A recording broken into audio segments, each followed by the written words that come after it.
I am not forgiving for some things, and neither will I turn the other cheek. And this is one of those things. We have to clearly understand the difference between black people and Negroes.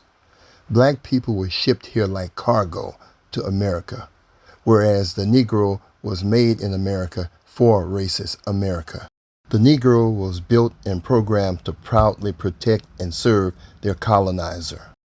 They knew during the first term that they would always be lower-class citizen, but they loved him so much and hated women so much, they voted for him anyway. This is just one of many things that will negatively impact all decent people in general, but black people in particular. Which is why I wish these Negroes as much pain, loss, and suffering to them and their families as humanly possible. I'm sure you've heard the video of the head of the EEOC urging white men to file employment discrimination lawsuits with the EEOC. Now, if that surprises you, that tells me you have not watched my videos on Project 2025. In fact, one video I did on Project 2025 back in July of 2024, over a year ago, I specifically warned blacks this would happen. And I'm going to play an excerpt in just a moment. Nevertheless, this directive is very problematic for a few reasons.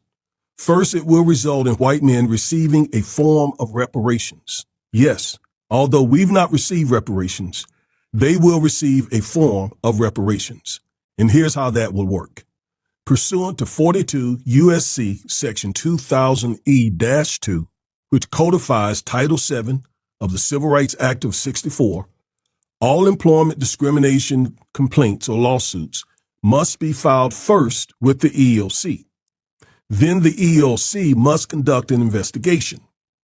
After the investigation, the EEOC must first try to resolve the matter, and that will likely result in them pressuring the defendant, the employer, to stop hiring blacks, or to fire more blacks, or to pay huge fines and penalties, or a combination of all three. The EEOC will likely share some of that money it recovers with those white men, which essentially, again, is a form of reparations. And this will incentivize more white men to bring many more of these claims.